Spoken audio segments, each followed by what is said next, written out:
Tem bastante gente entrando. É legal, tem bastante gente de outros municípios que não são da bacia. Então, como eu falei, o estado ele foi dividido em regiões hidrográficas para facilitar o gerenciamento de recursos hídricos. Porque é o melhor jeito de fazer o gerenciamento da água é numa bacia hidrográfica. Então, o nosso comitê ele é composto por 34 municípios do Tietê-Jacaré, e ele fica bem na região central do estado de São Paulo. É composto por os maiores municípios são Bauru, São Carlos, Araraquara e Jaú. Então, como vocês são novos, eu vou falar um pouquinho sobre isso. Eu posso até apresentar o mapa de região hidrográfica para vocês poderem se situar para ver de qual comitê vocês fazem parte, de qual bacia vocês fazem parte.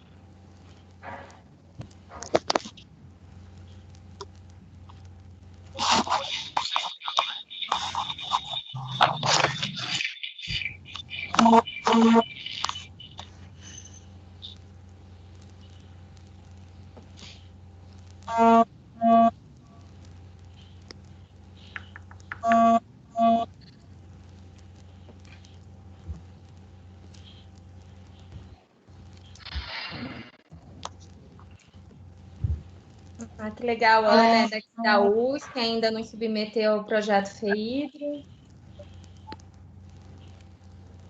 A maioria, vocês conhecem já um pouco da política estadual de recursos hídricos ou a maioria não conhece? Eu não. Não?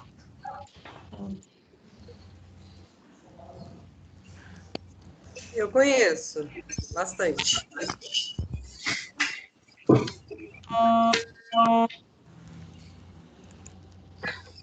A gente fez um evento esse ano que foi bem legal, que foi a Jornada de Gestão e Análise Ambiental em parceria com a UFSCar, e foi um evento comemorativo também dos 25 anos do Comitê da Bacia Hidrográfica do Tietê-Jacaré. E a gente tem algumas apresentações gravadas, e a gente ainda não tem um canal no YouTube, mas a gente pretende fazer esse canal no YouTube e a gente pode disponibilizar essas apresentações para vocês conhecerem um pouquinho da política estadual de recursos hídricos e do comitê em si. Mas eu acredito que na jornada de gestão e análise ambiental da UFSCar vocês já consigam ver algumas dessas apresentações.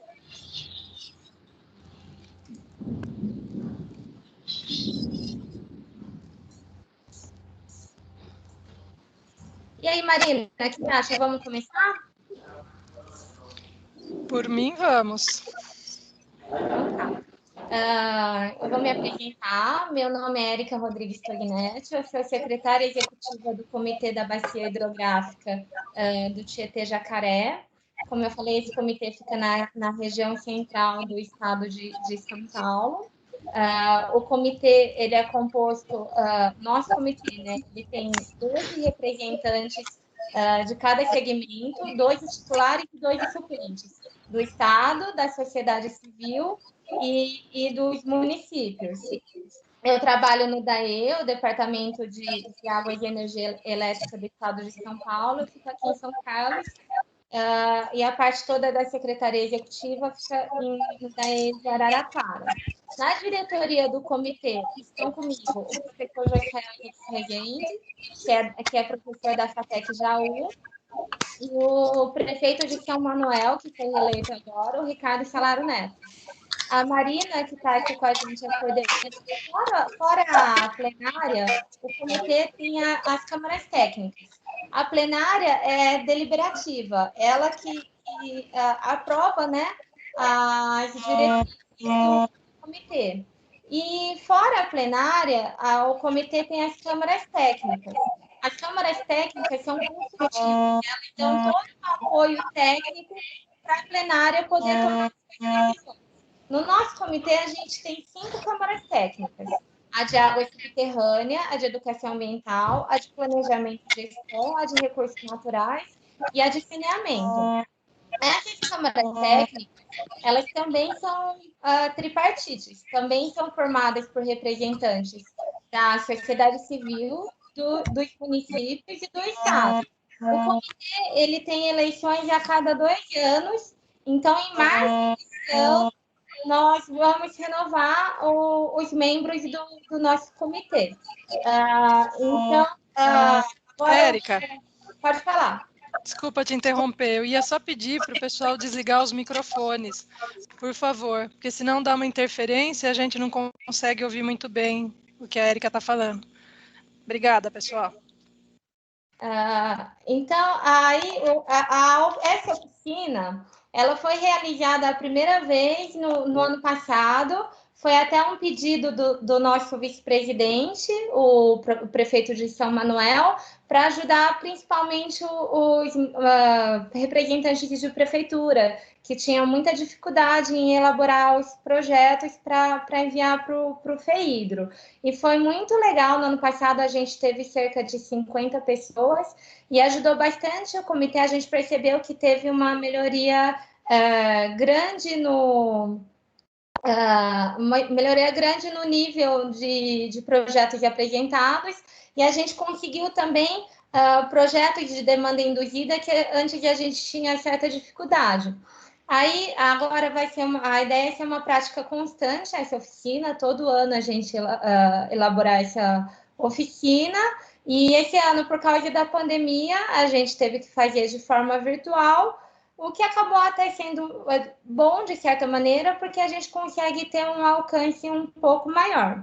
Então, acho que assim, o primeiro momento de cada um de vocês se situar, ver de qual bacia hidrográfica vocês pertencem. Algumas informações que eu vou dar aqui vão ser muito úteis para vocês mesmo escrever projetos para outras bacias, mas cada comitê é livre para escolher em cada ação que vai financiar. Então, cada comitê aprova o seu plano de ação dentro do seu plano de bacia. Eles são quadrienais e a gente passou por uma revisão ainda no final do ano passado. Então, o primeiro passo é procurar no seu comitê o plano de ação para ver que projetos são financiáveis na sua região. Então, eu vou apresentar primeiro, de uma forma geral, os projetos, e depois a Marina e a Maria Paula vão apresentar as regras para projetos de educação ambiental, e eu vou compartilhar depois a apresentação do Josael sobre projetos de restauração florestal. E acabadas as apresentações, a gente abre para dúvidas.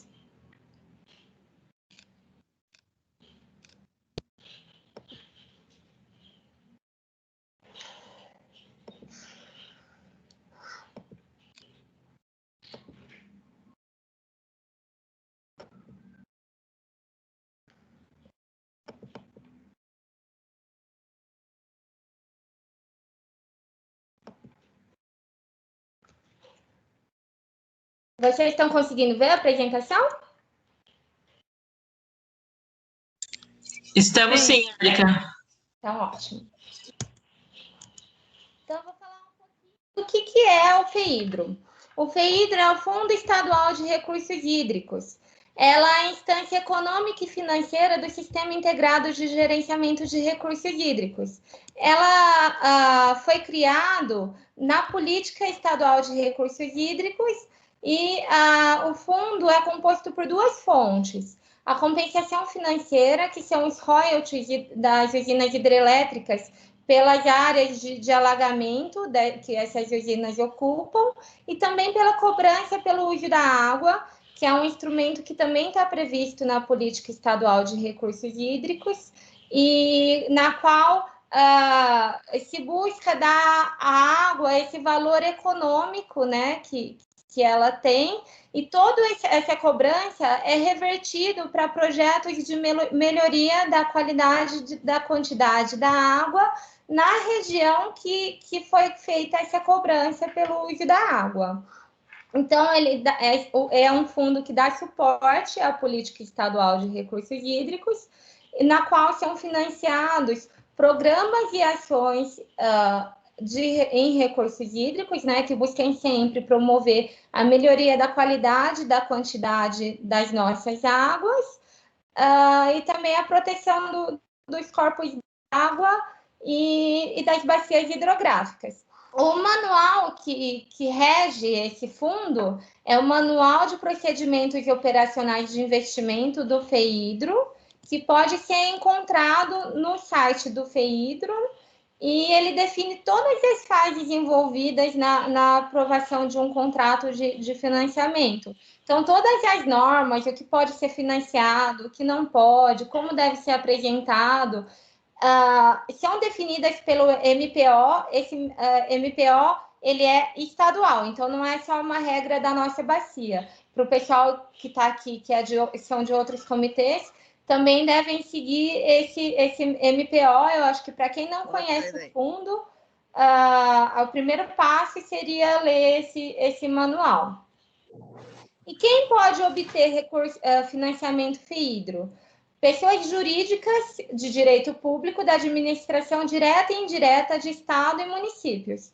Então, as prefeituras, em geral, podem obter esse financiamento, ou qualquer administração indireta das prefeituras. Por exemplo, os serviços autônomos de água e esgoto também podem obter recurso FEHIDRO. As autarquias do estado de São Paulo, por exemplo, da DAE, a CETESB, também conseguem esse financiamento. Concessionários e permissionárias de serviços públicos com atuação nos campos de saneamento, meio ambiente e aproveitamento múltiplo dos recursos hídricos. Consórcios intermunicipais regularmente constituídos. Entidades privadas sem fins lucrativos, usuárias ou não de recursos hídricos, constituídas com constituição definitiva há pelo menos 4 anos, que detenham entre suas finalidades principais a proteção ao meio ambiente ou a atuação em recursos hídricos, com a atuação comprovada no âmbito do Estado de São Paulo ou da Bacia Hidrográfica. Então, são as ONGs, né, constituídas há pelo menos 4 anos, que tenha como principal finalidade a proteção ao meio ambiente ou a atuação na área de recursos hídricos. Ô, Érica. Oi, pode falar. Desculpa, posso te interromper? Eu não sei se você vai abrir para perguntas ao final ou se a gente faz no momento do tema. Como o pessoal da educação ambiental está com tempo restrito, eu vou abrir perguntas ao fim, pode ser? Tranquilo, claro. Obrigada. Nada. Então, mas quais projetos podem ser financiados? Aí é o que eu falei na introdução, depende de cada bacia hidrográfica. No nosso comitê, o que rege o que pode ser financiado em cada bacia é o plano de bacia, e de acordo com o plano de bacia é levantado um plano de ação. Por quê? Porque o nosso recurso ele é limitado, né? A gente tem 2 fontes de recurso. No nosso comitê, a gente chega a um investimento de 7 milhões por ano, aproximadamente.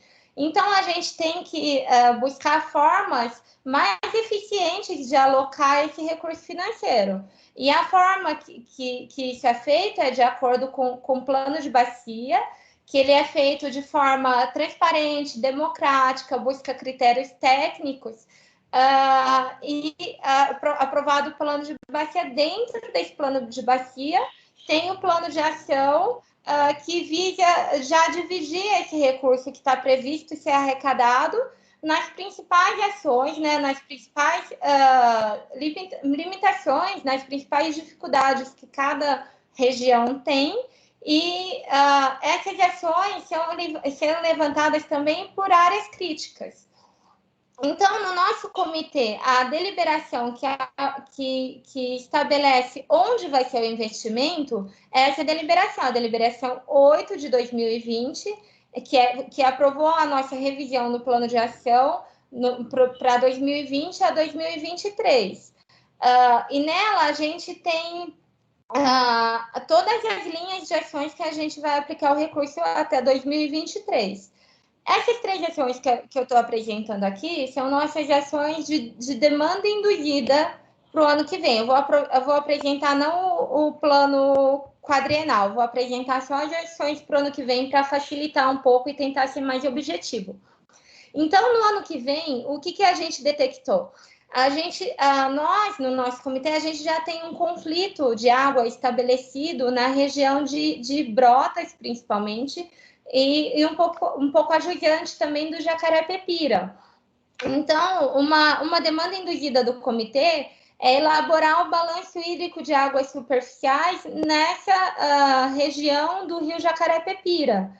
Então, nós determinamos um trecho e nós fizemos um termo de referência mínimo para tentar atender essa demanda nossa, para tentar trazer ferramentas para o comitê trabalhar nessa situação de conflito já estabelecida. Então, para esse projeto, a gente tem, para o ano que vem, uma previsão de R$ 474 mil. Além disso, o comitê busca anualmente investir em monitoramento dos nossos rios e também das águas subterrâneas, porque a gente acredita que a gente não consegue fazer a gestão do que não é medido. Então, todo ano, o nosso comitê destina uma verba para o DAE e também para a CETESB, para melhorar a nossa rede de monitoramento. Então, para o ano que vem, está previsto R$ 300 mil para aprimorar essa rede de monitoramento do DAE. E também a gente, no nosso plano de bacia e no nosso plano de educação ambiental, a gente detectou uma grande deficiência na parte de comunicação com a sociedade. Então, com a sociedade em geral, mas também com as prefeituras e até com as entidades estaduais que participam que são pertencentes à nossa região, à nossa bacia. Então, a gente vem investindo em comunicação. Um projeto nosso já está em andamento, que eu acredito que muitos de vocês chegaram até essa oficina por meio das nossas redes sociais. Então, essa rede social, o Instagram e o Facebook está sendo abastecido por meio de um projeto FEIDRO, que a gente também fez por demanda induzida para tentar melhorar a comunicação do nosso comitê com as pessoas em geral. E para o ano que vem está previsto um outro projeto de comunicação, e a ideia é criar uma plataforma. No início era um site, né? Estava previsto no nosso plano de educação ambiental, que foi aprovado, se eu não me engano, em 2016 ou 2017, estava previsto um site, mas como as coisas mudam rápido nesse meio de comunicação, a ideia agora é uma plataforma, então talvez surja até algum aplicativo do nosso comitê, e com todas as informações mais acessíveis para a sociedade em geral. Então, visa dar transparência com as ações do comitê e também com os projetos que nós financiamos para todo mundo poder ter acesso a.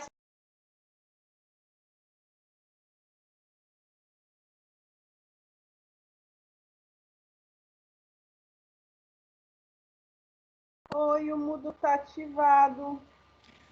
Érica, seu microfone está mudo. Alguém deve ter ativado o mudo de todo mundo.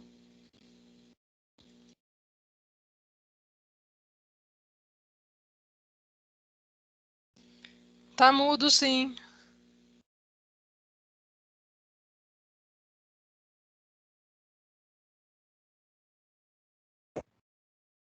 Agora vocês estão me ouvindo? Agora sim. Até onde vocês ouviram? Não, acho que você no último slide mesmo que você estava. Então, tá bom. Então, vamos lá.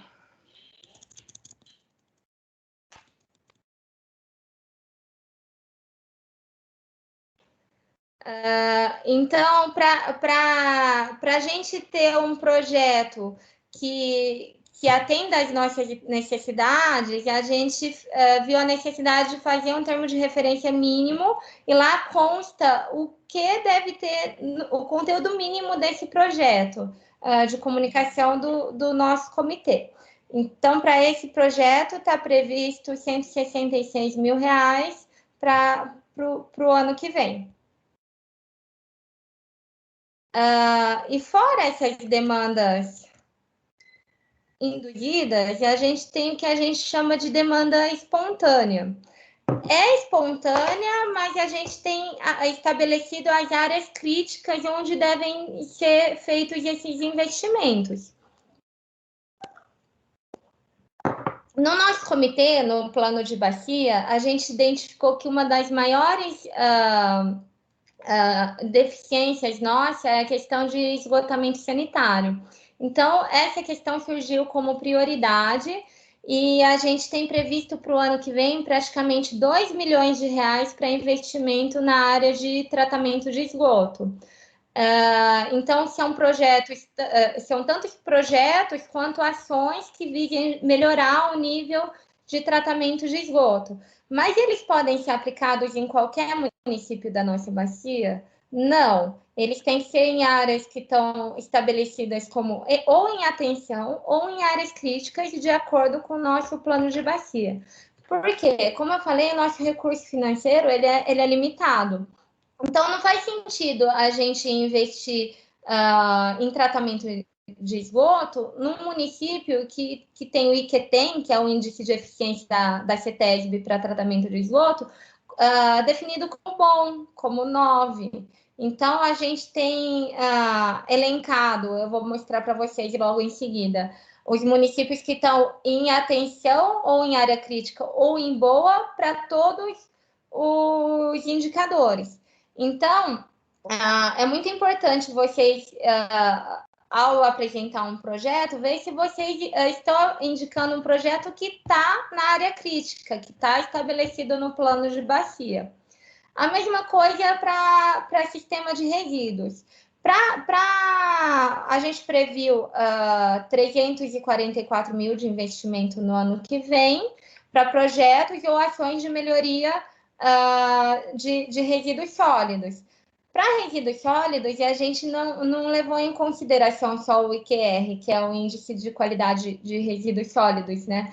A gente levou em consideração se a vida útil do aterro, se tem já estabelecido programa para resíduo da construção civil, para resíduo hospitalar, para coleta seletiva, e baseado nesses indicadores a gente definiu a criticidade para cada município da nossa região. A mesma coisa para sistema de drenagem, a gente tem previsto o investimento de 463 mil para projetos de aprimoramento na drenagem, sempre visando a melhoria do recurso hídrico, né? Porque como é o Fundo Estadual de Recurso Hídrico, o objetivo principal sempre deve ser melhorar a qualidade ou a quantidade de recursos hídricos. Então, quando for apresentar um projeto de resíduos sólidos, a justificativa tem que ser que o resíduo sólido, por exemplo, está sendo depositado de forma irregular e está prejudicando um determinado córrego. E a mesma coisa para a drenagem. A drenagem, por exemplo, está gerando poluição difusa em um determinado córrego. E para prevenção de erosão, a gente tem destinado para o ano que vem 344 mil reais para projetos e ações que visem prevenir as erosões em corpos hídricos, né? Para o ano que vem, a gente também tem estabelecido 1.154 mil de investimento na área de restauração florestal, que foi outra área que a gente identificou como crítica na nossa bacia. Então, a gente tem um investimento maior nessa área. E para esse tipo de projeto, a gente tem normas específicas e critérios de pontuação específicos, que é a apresentação que eu vou mostrar para vocês, compartilhar com vocês depois, do professor Josael, que é o presidente do nosso comitê. Mas, de novo, a restauração florestal pode ser feita em qualquer área da nossa bacia? Não, o plano diretor de restauração florestal da nossa bacia estabeleceu áreas, cada subbacia, cada microbacia, por criticidade. Então, a gente pode investir só em microbacias que estão consideradas críticas ou muito críticas.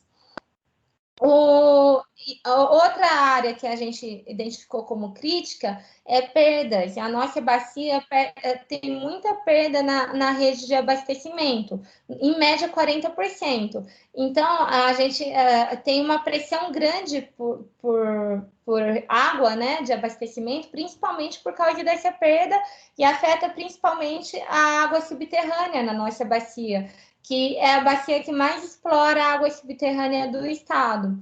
Então, a gente também procura investir bastante em projetos que visem minimizar a perda na nossa rede de abastecimento. A gente também tem previsto R$251 mil para projetos que visem o uso racional da água. Também, de novo, em municípios que são considerados de atenção ou críticos no nosso plano de ação. E depois tem os projetos de educação ambiental. A gente também tem um plano de educação ambiental e ele estabelece os projetos que devem ser financiados em cada ano e os critérios de pontuação. E também tem um modelo de termo de referência que, se vocês seguirem, fica muito mais fácil para escrever um projeto. A Marina, que é a professora da FATEC Jaú, também coordenadora da Câmara Técnica de Educação Ambiental, e a Maria Paula, que também é membro da Câmara Técnica de Educação Ambiental e ajudou, foi da equipe que elaborou esse plano de educação ambiental, vai apresentar para vocês depois como elaborar projetos de educação ambiental na nossa bacia. A gente tem previsto para o ano que vem R$200 mil para projetos de educação ambiental na nossa bacia. E aqui é o que eu falei para vocês, a tabelinha que define, né, a criticidade de cada município em cada área, cada ação de financiamento. Então, todas essas informações podem ser encontradas nessa deliberação, que eu sempre citei para vocês aqui, que é a deliberação 8 de 2020, que está no site do nosso comitê. Eu vou disponibilizar no final da apresentação, tem o link, o SIGRE, né, sigrh.sp.gov.br, que tem todas as informações de todos os comitês do nosso estado, né? Então, por exemplo, vamos ver, Araraquara quer apresentar um projeto de esgoto, de tratamento de esgoto, que tem R$2 milhões para o ano que vem. Aí a gente olha aqui, sistema de esgoto, é o sub-PDC 3.1. Quando a gente vê aqui, 3.1, tratamento, esgotamento sanitário. Se a gente vê Araraquara, ela está em situação de atenção. Então, ela pode apresentar projeto de esgotamento sanitário. Mas, se a gente vê aqui do lado, de resíduos sólidos, ela está em situação boa. Então, ela não pode apresentar projetos de resíduos sólidos. Então, esses dados estão todos nessa deliberação aqui, com essa tabelinha.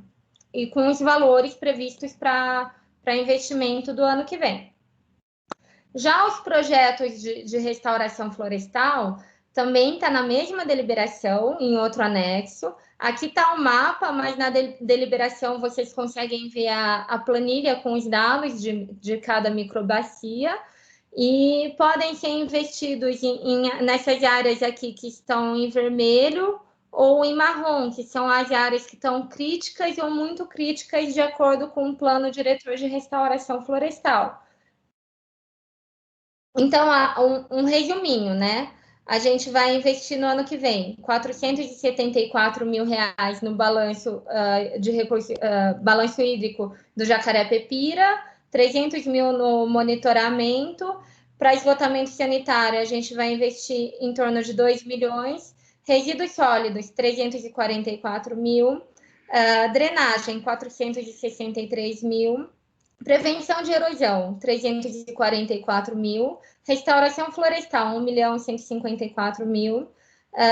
Combate à perda, 688 mil. Uso racional da água, 251 mil.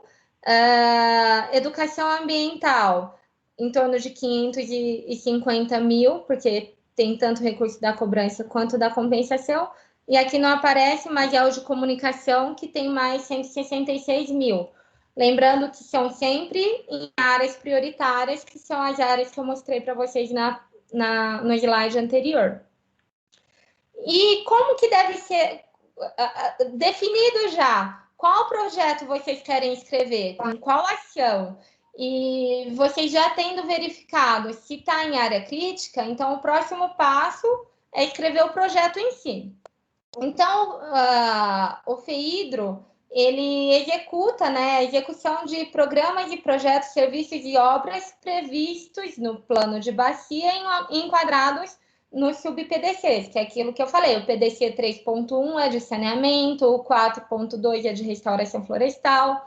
Esses sub-PDCs, eles são definidos por uma declaração do CRH, que é o Conselho Estadual de Recursos Hídricos. Então, os sub-PDCs são os mesmos. Aí, cada comitê decide em qual sub-PDC vai investir. Então, o projeto, ele deve apresentar metas claras, exequíveis e mensuráveis. Ele deve ter a descrição sistemática de quantificação constantes na planilha orçamentária, com a apresentação de memorial de cálculo para facilitar a análise do agente técnico. E prevê a apresentação de dados e resultados em sistemas abertos. Por quê? O FEHIDRO é um recurso público, então todo projeto financiado pelo FEHIDRO, o resultado é público, então ele deve prever essa questão de dados abertos.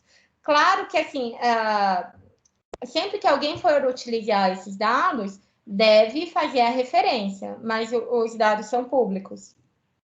Então, como escrever o projeto em si? No nosso comitê, a gente tem como se fossem roteiros para escrever cada tipo de projeto. Então, para projetos em geral, por exemplo, projetos de saneamento, de esgotamento sanitário, de resíduos sólidos, de combate a perdas, projetos em geral, a gente tem essa deliberação aqui, que é a deliberação 7 de 2015, que eu vou trazer detalhada para vocês nessa apresentação, que ela fala o que cada projeto deve ter, como cada projeto deve ser escrito. Para projetos específicos de educação ambiental, a gente tem a deliberação 12 de 2019. Todas essas deliberações, elas podem ser encontradas no site do comitê, no SIGRE. Para projetos de restauração florestal, também tem um passo a passo de como escrever, ele está na deliberação 8 de 2018. Desculpa, deliberação 6 de 2018.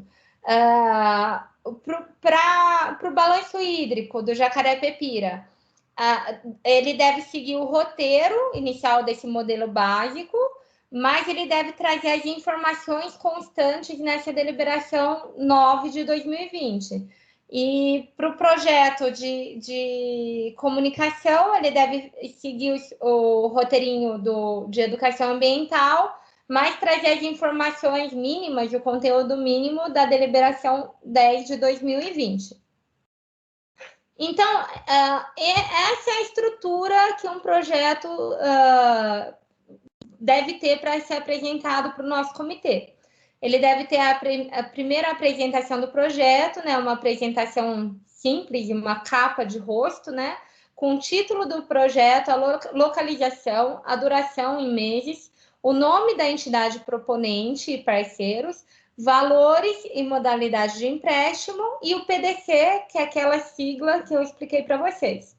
Tem que ter um resumo, a apresentação da instituição proponente, o diagnóstico, justificativa, o objetivo do projeto, tanto geral quanto específico, metas, né, com indicadores, estratégias para a execução do empreendimento, contendo público-alvo, comunicação e indicadores de resultados, os riscos da execução do empreendimento, cronograma financeiro, planilha orçamentária, equipe técnica e bibliografia e fontes consultadas.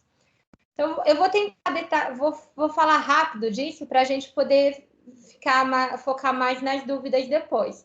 Então, a apresentação do projeto é o que eu tinha falado para vocês, né? De forma clara e objetiva, falar o que é o projeto e números que demonstrem os resultados a serem obtidos.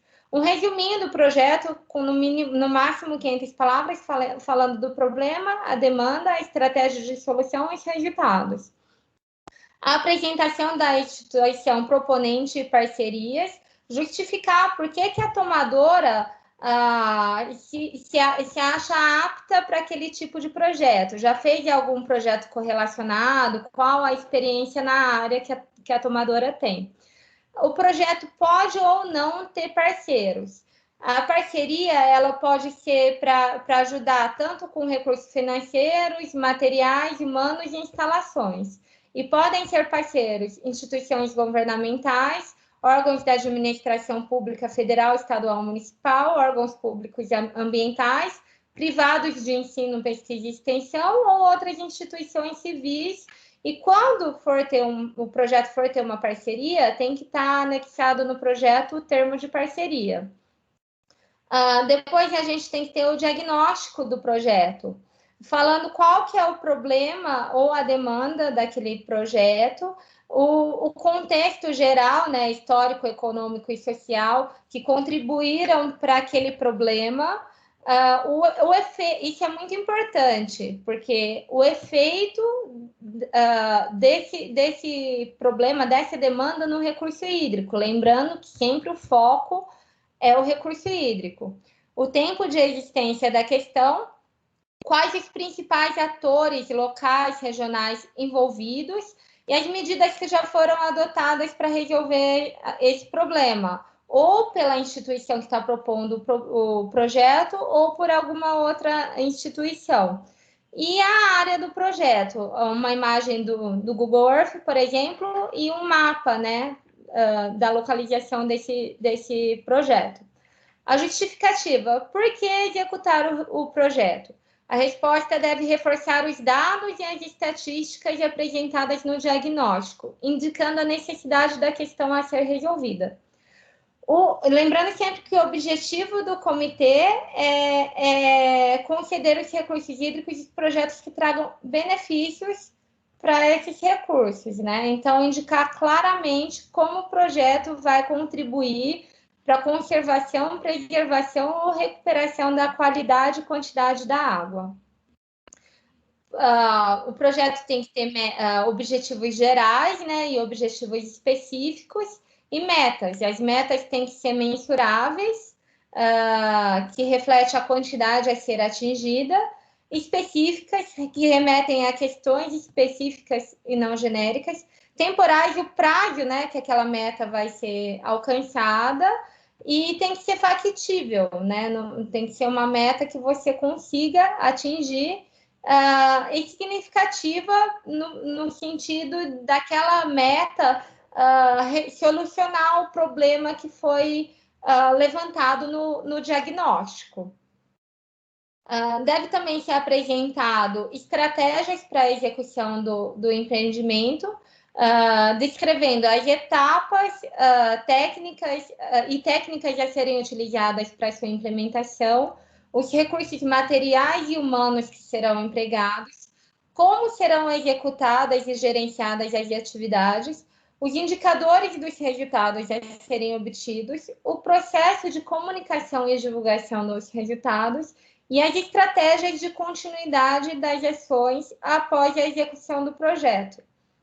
essa questão da comunicação é uma questão que o comitê está tentando trabalhar agora. Vocês vão ver que no critério de pontuação que eu vou apresentar daqui a pouquinho, porque a gente financiava os projetos, mas a gente acabava não tendo o retorno desse projeto, apesar de estar previsto no MPO. E agora, com os nossos canais de comunicação, a gente quer dar mais transparência para o recurso público que está sendo aplicado. Então, a gente colocou até no critério de pontuação que projetos financiados que não dê para o comitê esse retorno do que foi financiado, para a gente poder tanto ter na Secretaria Executiva quanto publicar, eles vão ter uma penalidade na pontuação. Então, o projeto também deve prever estratégias para execução, né? Identificando o perfil do público atendido e o critério para a seleção de pessoas a serem atendidas ou beneficiadas, quando for o caso, comunicação e divulgação dos resultados, né? Detalhar as estratégias de divulgação, o público-alvo, a forma, a linguagem e meios de comunicação e a frequência que se dará essa comunicação. Descrever as formas e os meios de comunicação aos parceiros, líderes e formadores de opinião do terceiro setor, autoridades governamentais, público interno e sociedade em geral. Essa é outra questão que a gente vem trabalhando. Por exemplo, a gente tem o nosso plano diretor de restauração florestal e identificou as áreas críticas. Como que a gente consegue entrar em contato, por exemplo, com o Ministério Público para que os TACs sejam atendidos nessas áreas prioritárias do nosso plano? Então, é uma demanda tanto para os tomadores, né, fazer esse intercâmbio, como para a gente de dentro do comitê, depois que a gente ter essa ferramenta para falar entre os setores, nosso próprio plano de bacia, como falar com o setor de saneamento. Então, a gente está previsto no nosso roteiro, né, de projeto, e a gente tem que demandar esforço para tentar atender isso. Estratégias de execução do empreendimento. Então, o projeto tem que ter indicadores de resultado para refletir, para o agente técnico e para a gente poder mensurar quais os resultados reais do projeto, quais impactos esse projeto teve. Então, para cada atividade principal, deve ser identificado esses indicadores quantitativos e qualitativos de progresso do projeto e ainda os meios de verificação da informação, ou seja, onde, quando e como as informações serão coletadas e analisadas. Tem que ter também, o projeto também tem que ter uma análise breve de risco, né? Por exemplo, algumas coisas que não estão sob o controle do proponente, tais como a sazonalidade, legislação, fatores climáticos, e estabelecer algumas medidas para prevenir ou mitigar esses danos potenciais. Tem que ter o cronograma físico-financeiro e a planilha orçamentária, que são anexos também se vocês entrarem no site do FEIDRO, tem um anexo, logo na página de rosto, tem o anexo 7 do MPO, que é o cronograma físico-financeiro. Então, lá tem que ser detalhado cada etapa que vai ser realizada, a data que vai ser realizada e o valor estabelecido para cada etapa. E a planilha orçamentária, que visa detalhar onde que o recurso vai ser investido, né? Item por item, onde vai ser investido, que depois o agente técnico vai acompanhar e fazer os tomadores têm que fazer a prestação de conta de acordo com essa planilha orçamentária. O projeto também tem que ter a equipe técnica. Então, o nome do profissional, informar o nome completo dos profissionais vinculados à instituição proponente ou a parceiras, bem como daqueles que exercerão o trabalho técnico voluntário. prestadores de serviço, os profissionais a serem contratados deverão ser identificados somente por sua habilitação. Por exemplo, um biólogo, um químico, um engenheiro agrônomo, seguida da expressão a contratar. Depois eu vou apresentar para vocês também que, de acordo com a categoria do profissional, tem um valor máximo estabelecido que pode ser financiado, a função de cada membro dessa equipe técnica, a dedicação, o número de horas que cada técnico vai trabalhar no projeto e a fonte pagadora, se é FEHIDRO ou contrapartida. Eu também vou explicar para vocês o que pode ser financiado pelo FEHIDRO e o que pode constar como contrapartida. E também deve constar, por último, a bibliografia e fontes consultadas. Então, a partir aqui, a gente já entende que vocês já selecionaram, escolheram que tipo de projeto vocês vão querer indicar, já viram se está em uma área crítica que pode receber o financiamento, já seguiram esse roteirinho, então vocês já escreveram o projeto inteiro. Então, aqui está na hora de montar a planilha orçamentária, qual o custo desse projeto e onde o recurso vai ser investido. O que pode ser financiado pelo FEHIDRO? Ele está no MPO, isso vale para o estado inteiro, então vocês que são de outros comitês devem seguir também esses itens que podem ser financiados pelo MPO. Então, pode ser financiado materiais de escritório e informática, sempre vinculado à necessidade de execução do projeto, limitado a 1% do valor do projeto. Locação de salas de veículos e automotores, quando é estritamente necessário para a realização do projeto. A construção ou reforma de bens imóveis necessários ao empreendimento de interesse do plano estadual. Isso é mais projetos mais de âmbitos estaduais. No nosso comitê, a gente não acho que nunca financiou esse tipo de empreendimento. Serviços técnicos imprescindíveis à execução do empreendimento realizados por pessoas físicas ou jurídicas. Na maior parte de projetos que o nosso comitê financia, o maior investimento são nas pessoas, nos técnicos que vão executar esse projeto. E os valores máximos que podem ser pagos para esses técnicos também estão estabelecidos pelo MPO, né? Você entra no FEHIDRO, no site do FEHIDRO, é o anexo 14. Deslocamentos necessários à execução do empreendimento.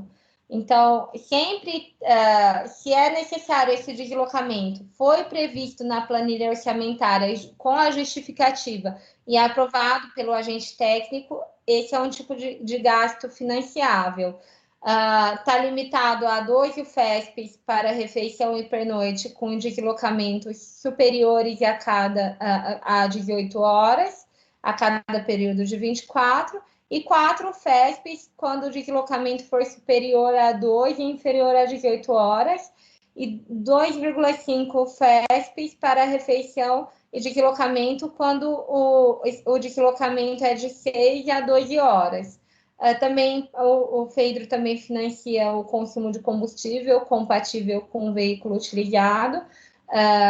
Por exemplo, a gente teve um projeto que foi para divulgar a cobrança pelo uso da água. E esse projeto, ele rodou os 34 municípios da bacia. Então, estava previsto esse gasto na planilha orçamentária e o FEHIDRO cobriu esse investimento.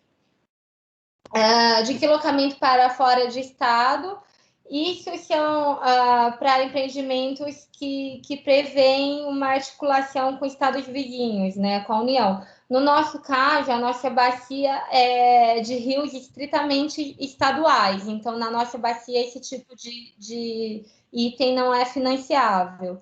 Táxi e passagens aéreas. Mesmo que previsto no orçamento, somente quando o agente técnico constatar que são necessárias ao cumprimento do objeto. Então, geralmente, esse tipo de gasto ele não é aprovado. Hospedagem e locomoção para participantes de cursos ou eventos em geral, de natureza especial e relevante de interesse para o sistema de gerenciamento de recursos hídricos, mediante aprovação do agente técnico. Envio de correspondência estritamente relacionado ao projeto é financiável. Construção ou implantação de viveiros ou mudas é financiável, desde que incluídos o plantio das mudas nativas regionais produzidos no primeiro ciclo e respectivos tratos culturais para a recuperação florestal em áreas não autuadas e sem obrigações administrativas jurídicas. Quando é a área que está autuado, tem algum termo de acordo, o FEIDRO não financia a recuperação dessa área. Produção de mudas nativas regionais até o final do contrato do FEIDRO. A importação de equipamentos também é financiável. Por exemplo, a gente está investindo no projeto de monitoramento fluviométrico na nossa bacia. Tem equipamento que é importado só. Esse tipo de gasto o FEIDRO cobre. Licenciamento ambiental ou outorga, materiais de consumo pertinente ao empreendimento. Fornecimento de alimentação aos participantes de eventos, né? Por exemplo, um coffee break para um evento de divulgação do comitê é financiável, desde que esteja na planilha orçamentária. Equipamentos e acessórios de informática também tem uma limitação do custo do empreendimento. Por exemplo, se o projeto de comunicação, a gente previu fotos profissionais da bacia. A compra de uma máquina fotográfica é pertinente, por exemplo. Mobiliário e materiais de escritório em geral, equipamentos de audiovisual em geral, automóveis, caminhonetes, furgões e barcos, desde comprovado indispensáveis para a implantação do projeto. Equipamentos e acessórios para implantação, atualização ou ampliação do sistema de informações e o monitoramento de quantidade e qualidade dos recursos hídricos. Equipamentos indispensáveis ao cumprimento do objeto principal do empreendimento. E o que não pode ser financiado pelo FEIDRO? A administração da execução do empreendimento. Por exemplo, a tomadora colocar lá um custo de administração do projeto. Isso o FEIDRO não vai financiar. Despesas referentes à utilização de mão de obra, de equipamentos próprios do tomador ou de parceiros. Então, se a despesa do próprio tomador, o FEIDRO não vai financiar. Premiações, o FEIDRO não aprova. Bolsas de estudo ou qualquer tipo de bolsa, também não é financiável. Operação e manutenção de empreendimentos, também não é financiável. Processo licitatório, o FEIDRO não financia. Utilização de instalações e de equipamentos do tomador ou parceiro, também não é financiável. Materiais, serviços e equipamentos provenientes de doação de entidades públicas. Se a doação, o FEIDRO não vai financiar. Rescisões de contratos de trabalho, gastos com bebidas alcoólicas, produção de pinos e eucalipto, recuperação florestal em áreas autuadas também não é financiável. Produção de mudas que serão doadas para a recuperação florestal em áreas autuadas por supressão vegetal nativa, não é um item financiável. Aluguel de instalações, equipamentos ou veículos de qualquer natureza de propriedade do tomador ou parceiros. Hospedagem ou locomoção individual de participantes de cursos e eventos. Serviços prestados pelos cooperados da cooperativa que é a tomadora. Construções de edificações, aquisições de máquinas e equipamentos desassociadas de empreendimentos de interesse do Plano Estadual de Recursos Hídricos. Então, qualquer empreendimento para ser financiável, ele tem que estar vinculado ao Plano de Bacia, ao Plano Estadual de Recursos Hídricos. E, então, montando essa planilha, vocês já viram o que o FEIDRO pode financiar e o que não pode financiar. O FEIDRO, o MPO, exige uma contrapartida mínimo.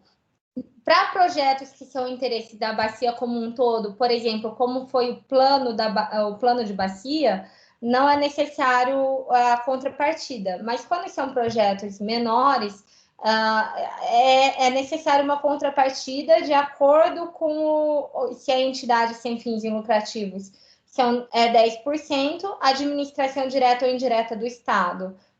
Por exemplo, o projeto de monitoramento do DAE. O DAE teve que dar a contrapartida de 10%, e se a prefeitura depende ou a administração indireta de prefeitura, depende do número de habitantes, né? Se é município até 50 mil habitantes, o projeto tem que oferecer 2% de contrapartida, de 50 mil até 200 mil habitantes, 5%, acima de 200 mil, 10%.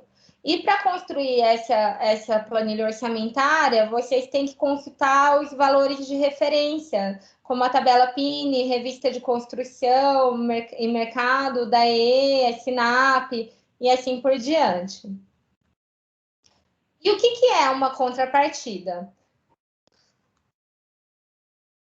Então, o MPO considera como contrapartida materiais de escritórios e informática, quando necessário para o desenvolvimento do empreendimento, sempre limitado a 1% do custo global, locação de salas e veículos automotores, quando é necessário para o empreendimento, o envio de correspondência necessário também à execução do empreendimento, despesas gerais de manutenção do tomador e executor, como conta de telefone, água, luz, é considerado como contrapartida, limitado a 2% do custo global do projeto.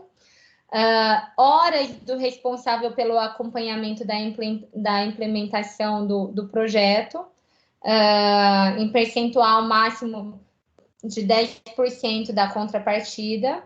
Fornecimento de bens ou da prestação de serviços provenientes da formalização do convênio. Execução da placa informando o suporte do governo do estado de São Paulo através do FEIDRO, com indicação do colegiado, de acordo com o modelo estabelecido pelo órgão competente fornecido pela Secofeidro. Então, sempre que for um projeto financiado pelo FEIDRO, tem que estar lá uma placa indicativa do governo do estado, do FEIDRO e do comitê que financiou o projeto.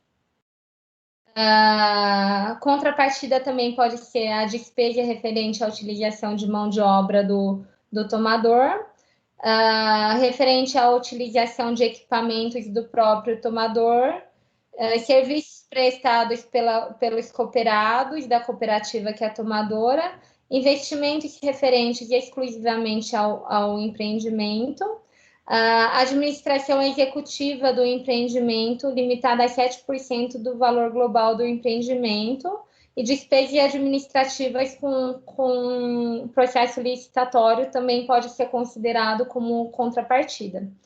O que não considera a contrapartida? Premiações em geral, bolsas de estudo, operação e manutenção de empreendimentos, utilização de instalação e de equipamentos pertencentes ao tomador e parceiros, materiais, serviços e equipamentos provenientes de doação de entidades públicas, rescisão de contrato, gastos com bebidas alcoólicas, produção de pinos e eucalipto, produção de mudas que serão doadas para recuperação florestal em áreas autuadas por supressão de vegetação, aluguel de instalação de equipamentos ou de veículos de qualquer natureza de propriedade do próprio tomador, aluguel de instalações de parceiros, né? Hospedagem ou locomoção individual de participantes de cursos e de eventos. E qual valor pode ser pago para cada tipo de membro, né, da equipe? Para mão de obra de trabalho de campo, pode 3 IFESPs por dia. Estagiário em nível médio, 0,3 UFESP por hora. Estagiário em nível superior, 0,6 UFESPs por hora. Técnico em nível médio, 3 UFESPs por hora. Técnico em nível superior, 5 UFESPs por hora. E consultoria, 8 UFESPs por hora. Aqui está 2020, mas eu já atualizei o valor. Esse valor de R$ 29,09 é para a UFESP de 2021. Essa é a carinha do site do FEIDRO, né? Se vocês digitarem FEIDRO no Google, o primeiro que vai aparecer, vocês clicam. Então, esse manual que eu expliquei para vocês é esse item aqui, Manual de Procedimentos Operacionais para Investimentos. Ele é de dezembro de 2020, ele foi atualizado. O anexo da planilha orçamentária do cronograma físico-financeiro está aqui, é o anexo 7. E o anexo 8, a planilha orçamentária está aqui. E a relação de documentos que vocês devem entregar junto com o projeto que vocês escreveram em essas duas planilhas está aqui, depende da instituição. Por exemplo, se for município, administração direta e indireta, é o anexo 3B. Então, se vocês clicarem aqui, vai estar uma lista de documentos que vocês têm que entregar junto com o projeto e com essa planilha orçamentária e cronograma físico-financeiro. Que são esses anexos aqui, né? Por exemplo, vamos clicar aqui nos municípios.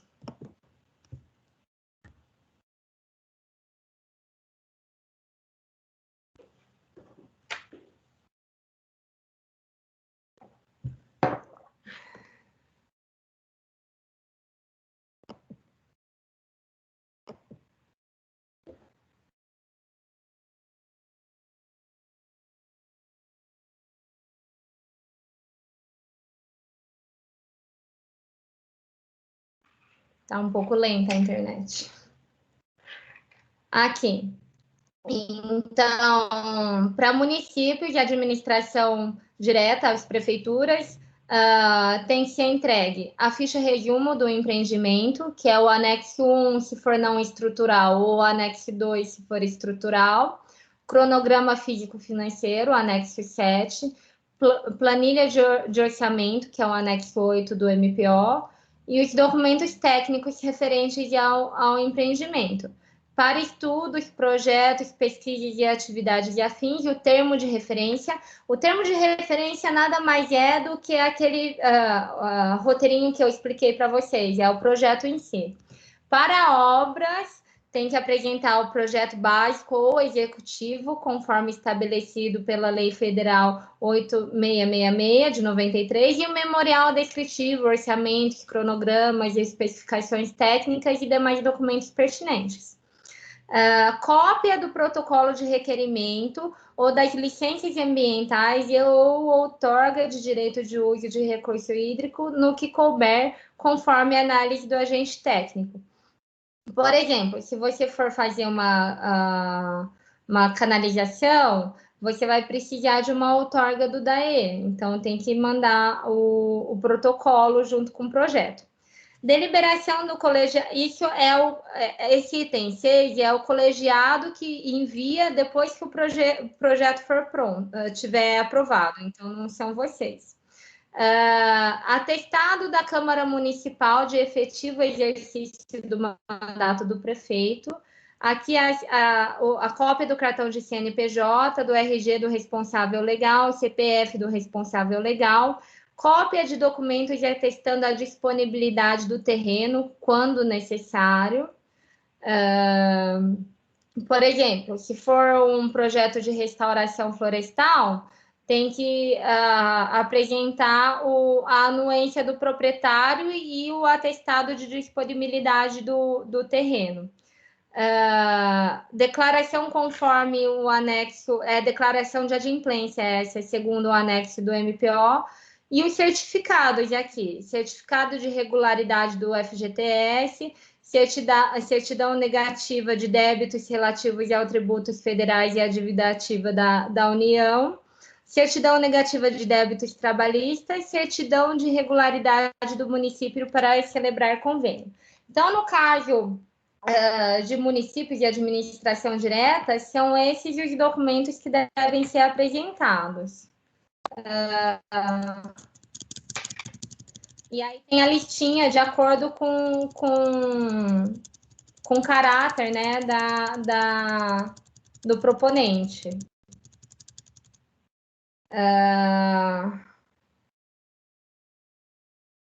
E no nosso comitê, qual que é o cronograma? A gente está aberto para entrega de projetos até o dia 2 de fevereiro. Precisa entregar no último dia? Não. Quem tiver o projeto pronto já pode entregar agora, não tem problema nenhum. A gente precisa de uma via impressa, que pode ser protocolado no DAE de Araraquara, e uma via digital. A via digital agora é estritamente necessária, porque a gente tem o São Paulo Sem Papel, um programa do governo do estado, então toda a tramitação dos projetos está sendo digital, e o que facilitou bastante a gente nesse ano de pandemia também, porque toda a análise de projetos foi feita por videoconferência.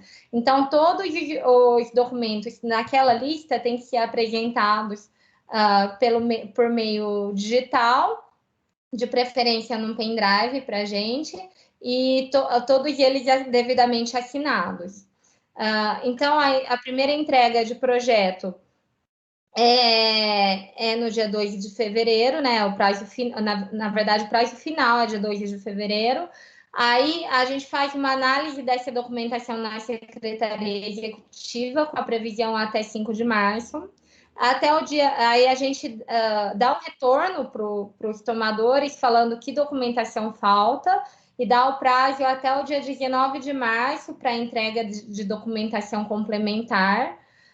Depois a gente vai fazer as reuniões das câmaras técnicas para estudar os projetos e pontuar os projetos para elencar na ordem que esses projetos vão ser financiados. Desculpa, pessoal.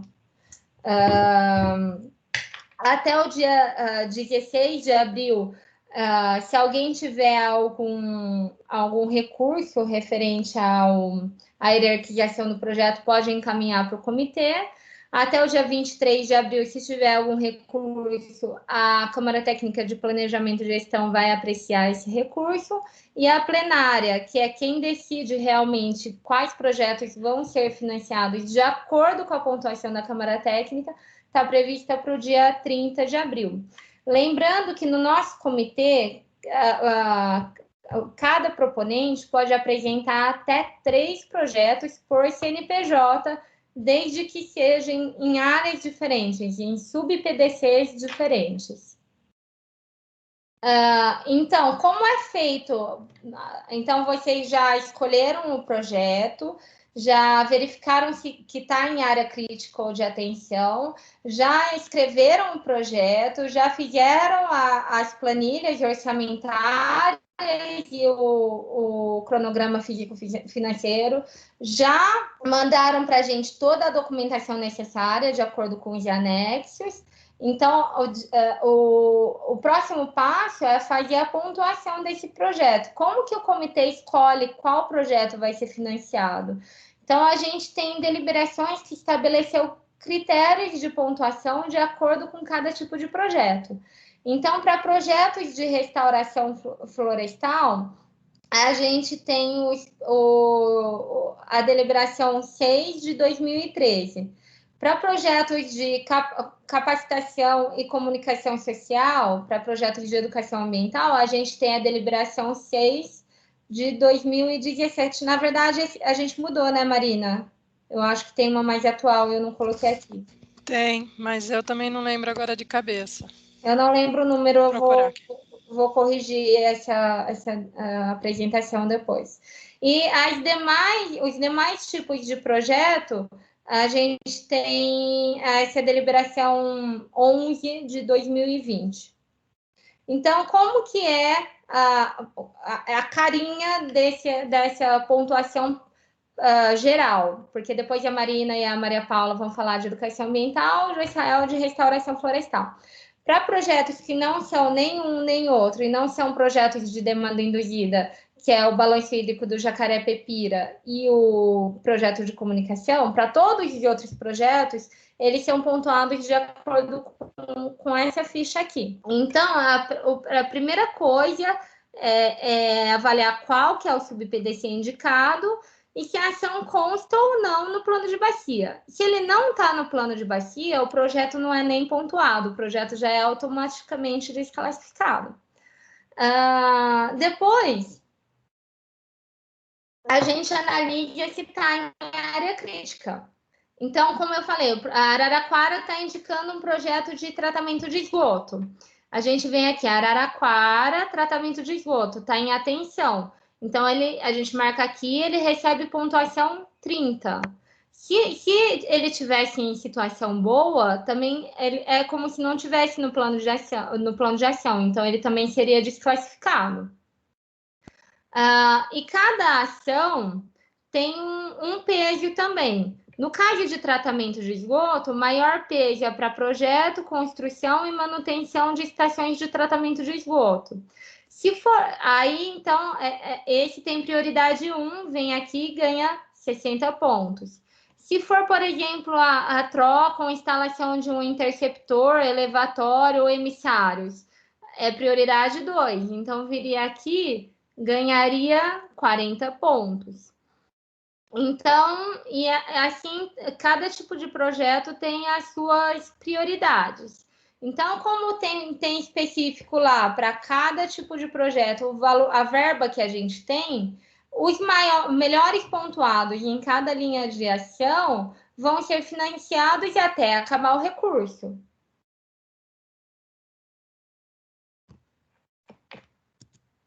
Então, a gente tem essa planilhinha aqui de ações prioritárias em cada tipo de ação. Para drenagem, para prevenção e controle de erosão, para implantação e combate a perdas e para racionalização de uso da água. Então, foi avaliado já se está no plano de bacia, se aquela tipo de ação é prioritário naquele município e a ação dentro daquela linha, qual o peso dela, qual a prioridade dela. Depois a gente tenta sempre incentivar que os planos sejam seguidos. Então, se Araraquara tem no plano de saneamento dela que ela tem que trocar aquele interceptor e ela mandou o plano de diretor de saneamento indicando essa ação, ela ganha 10. Se está no plano diretor municipal, ela ganha 6. Se não está, ela ganha 3. E se não tem um plano ou não apresentou nada, ela ganha 0. Outra questão que a gente pontua é a abrangência do empreendimento. Então, empreendimentos que abrangem a UGRE como um todo ganham 10, se a toda a subbacia ganha 8, se a regional ganha 6 e se a municipal ganha 4. E a gente também visa beneficiar quem usa o recurso FEIDRO de forma eficiente. Então, quem nunca utilizou o recurso FEIDRO ganha 10. Se já utilizou o recurso FEIDRO e tem projeto concluído, mas não tem nenhum cancelado nos últimos 3 anos, ganha 8. Agora, se já tem projeto cancelado, por exemplo, ganha 5. Não, desculpa, se tem projeto cancelado, é 3. Se já utilizou recursos FEIDRO, apresenta mais de um projeto em andamento e não tem nenhum cancelado, ganha 5. A gente também dá 10 pontos para municípios que são certificados no município Verde Azul.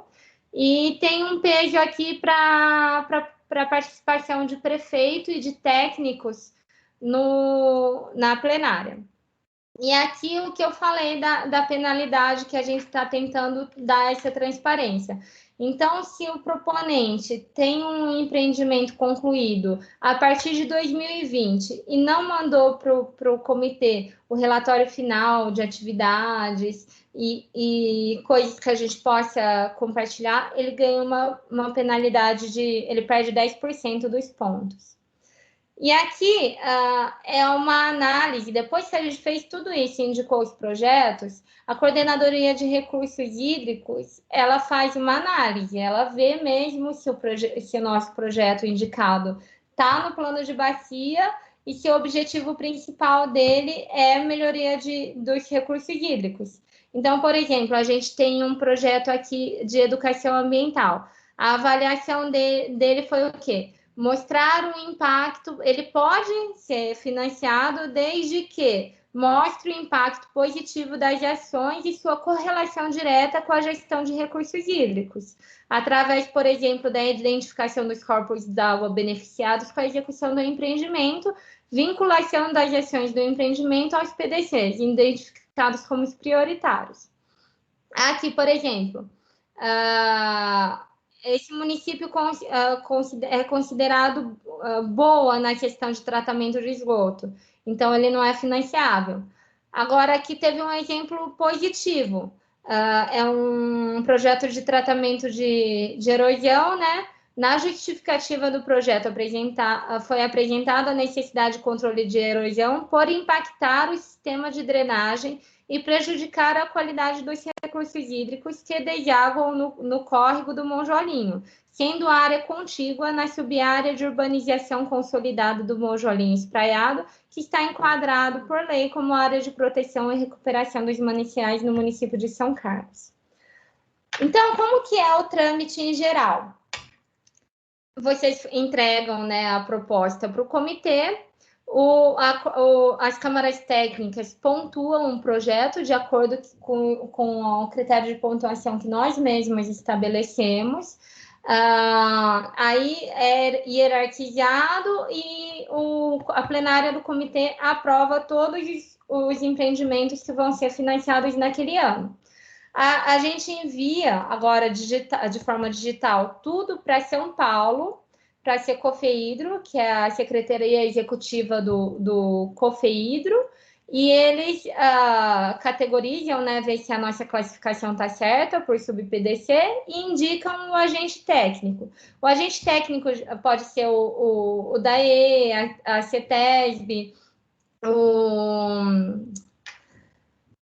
deu branco, mas órgãos estaduais geralmente são os agentes técnicos, e o agente técnico analisa a proposta, ele pode pedir complementação de dados e adequação da proposta. Então, aprovado esse empreendimento, vai para o banco para a emissão do contrato, que é assinado pelo nosso secretário e pelo responsável legal da entidade proponente. E aí, feito esse contrato, aí é o trâmite com o agente técnico para liberação de parcela, de acordo com o andamento do projeto. Aí são feitas todas as prestações de conta até ter a conclusão do projeto. Então, resumindo, primeiro passo, verificar quais projetos serão financiados em 2021 por meio dessa deliberação aqui, a 8 de 2020. Escolher um tipo de projeto e verificar se a área escolhida está dentro das prioridades.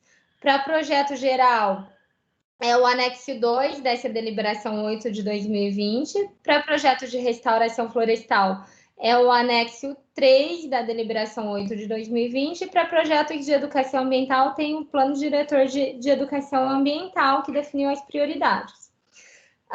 Escrever os projetos de acordo com os modelos e termos de referência. Para projetos gerais, aquele modelinho que eu apresentei para vocês, que é o anexo 1 da deliberação 7 de 2015. Para projetos de educação ambiental, essa é a atual, Marina?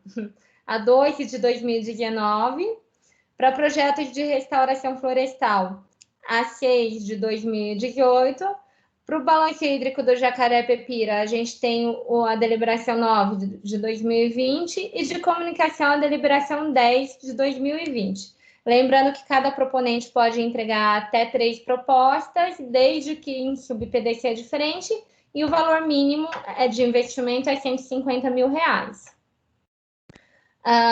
Então, depois de escrito o projeto, tem que montar a planilha orçamentária e o cronograma físico-financeiro, reunir todos os documentos de acordo com a relação, né, que é estabelecida, protocolar na Secretaria Executiva do Comitê uma via digital e uma impressa até o dia 14 de fevereiro, pode ser tanto presencialmente quanto enviado pelo correio, desde que a data de postagem seja essa, 14 de fevereiro.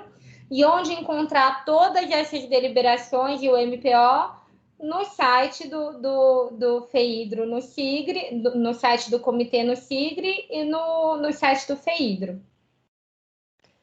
E aqui estão os nossos canais de comunicação, né? O site do comitê no SIGRE, o e-mail do comitê, o Instagram do comitê e o Facebook do comitê. Queria agradecer a atenção de vocês, passar para o pessoal da educação ambiental. Érica, é a Nath. O pessoal está pedindo se você pode mandar a apresentação. Eu vou colocar no site do comitê, pode ser?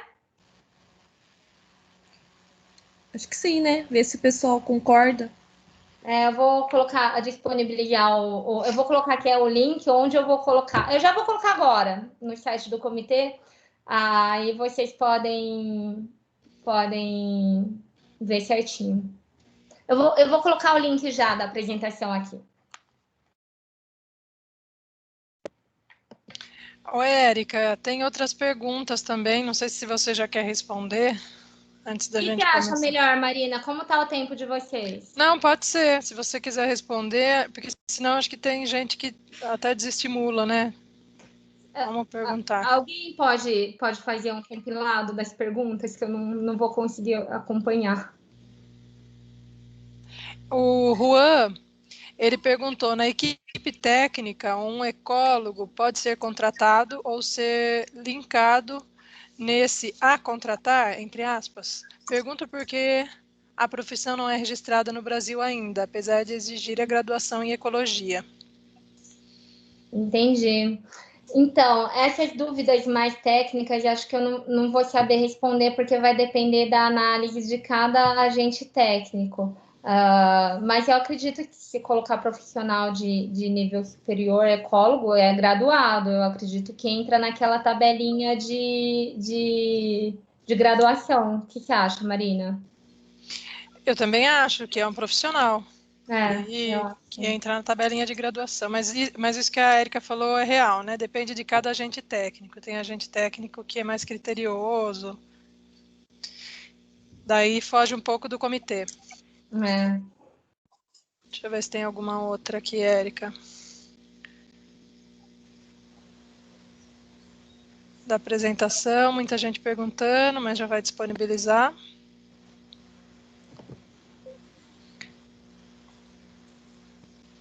Endereço do comitê. Você Vou colocar o site do comitê aqui, tá? Coloca no chat.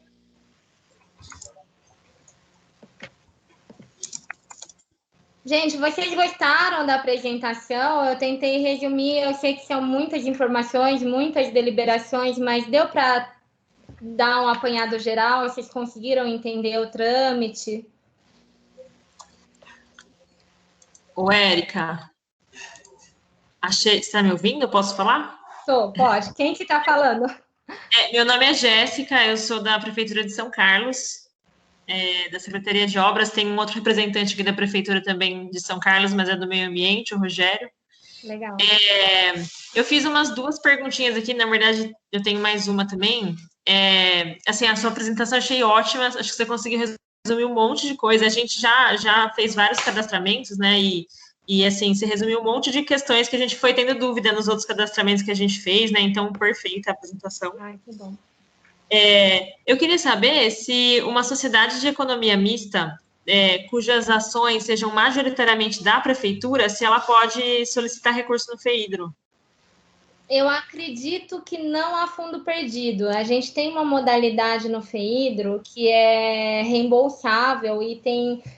É como se fosse um financiamento de um banco, né? Então, deve voltar ao recurso, mas os juros é bem mais baixo. Então, acho que não. Tá. E aí, quando você falou sobre a publicização do empreendimento, né? Acho que eu entendi isso, que é depois que a gente já conseguiu o recurso, né? E o empreendimento está em execução, você falou que a gente tem que publicizar isso, a questão dos dados abertos. Tem alguma diretriz de como fazer isso? Não, eu desconheço, pelo menos, alguma diretriz. Tá. E E tem como a gente participar a gente conhece o Paulo Vaz, né? Ele visitou a gente recentemente, aí ele estava falando sobre a participação de representantes da prefeitura nos conselhos. A gente tem que fazer algum cadastramento para participar? Como é que faz? Como é que sabe da agenda? Sim, o nosso comitê ele vai estar com eleição marcada para o dia 5 de março. As inscrições para participar tanto da plenária quanto das 5 câmaras técnicas vão até o dia 26 de fevereiro. Se você entrar no site do comitê, que eu coloquei o link lá, nas deliberações de 2020, foi a última deliberação. Tem os critérios para inscrição e para eleição. Então, Legal. são 5 câmaras técnicas, pode indicar até um representante para cada câmara técnica. Bacana. Obrigada. A gente tem 5 câmaras técnicas, né? Só de planejamento e gestão tem 5 membros de cada segmento, 5 titulares e 5 suplentes. Todas as outras são 4 titulares e 4 suplentes. Legal. Obrigada, viu? Obrigada. Michele, obrigada aí por divulgar as redes do comitê. A Michele é a nossa responsável pela rede de comunicação do comitê. Estão me ouvindo, Érica? Eu queria só responder para a Jéssica. Pode falar. Tá. Eu não estou com o número aqui agora, mas tem uma deliberação do CRH que dá alguns direcionamentos para projetos na área de recursos. Não é uma regra assim que tem que fazer, não existe isso quando você vai propor um projeto, mas ele traz algumas diretrizes que são interessantes estar sendo olhadas. No plano diretor de educação ambiental, eu acho que a gente menciona elas, mas tem essa deliberação também do CRH, que acho que se procurar a deliberação CRH, comunicação, projetos de capacitação, educação ambiental, deve achar fácil. A gente pode depois divulgar também na página.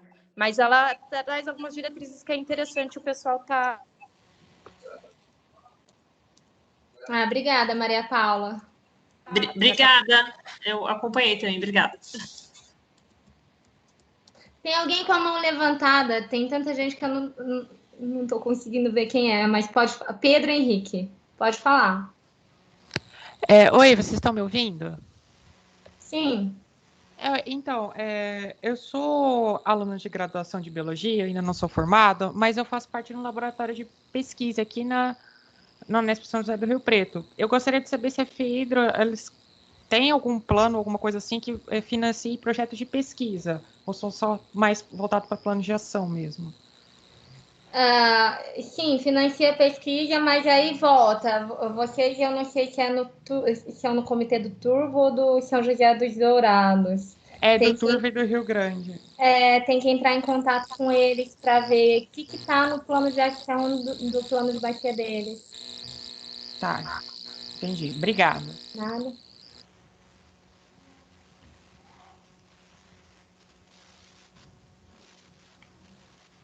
Mais alguma dúvida, gente? Érica, tá ouvindo? Estou ouvindo. Meu nome é Bruna, eu sou do Instituto Proterra. Oi, Bruna.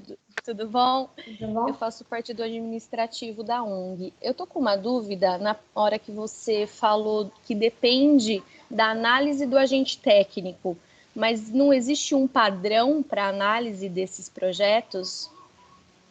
Então, do que você está falando especificamente? Não, porque você citou a parte, né, que foi feita uma pergunta lá pro profissional de ecologia. Aí você falou que tem agente técnico que é muito rigoroso. Não existe, parâmetros para análise desses projetos? Não, na verdade eu falei assim, que eu não sei responder, que vai ficar a cargo do agente técnico. Tá, entendi.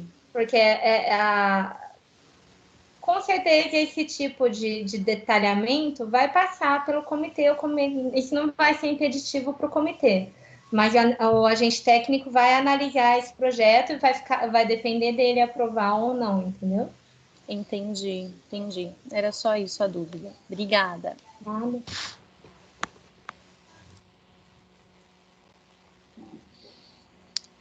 Podemos começar, então, Érica?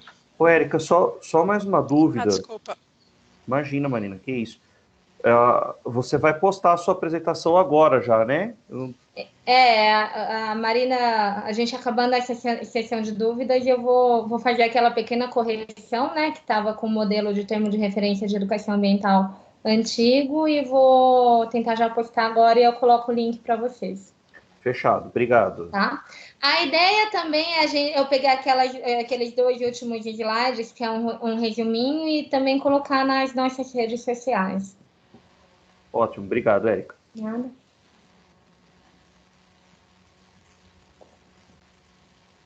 A gente está gravando a reunião, mas eu confesso que eu sou um pouco nova nessa tecnologia, não sei se a gente vai conseguir disponibilizar. Pesquisa de universidade?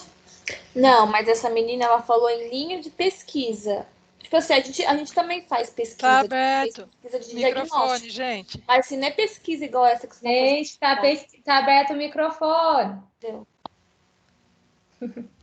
Assim, Ana, tudo tem que estar voltado em relação ao meio ambiente. Eu tô falando assim, eu entendi. Só porque Nathalie, tá aberto. é que nem vamos supor assim, se ela escrever um projeto que vai, tipo, depender isso, entendeu? Se tiver dentro do comitê que ela pertence. Vamos supor que se você quiser. Você não consegue mutar o microfone dela aí, Érica? Eu não sei fazer isso, não. Você clica no nome dela e... Tá. Acho isso. Peraí. Tem uns 3 pontinhos quando tá no nome da pessoa. Tem tanto participante aqui que eu... Eu sei que não vai. Peraí, vamos É lá. os perrengues da tecnologia. Como diz a Josaé, é a apresentação parte que remota. você mais ouve. O microfone tá fechado e depois o microfone tá aberto.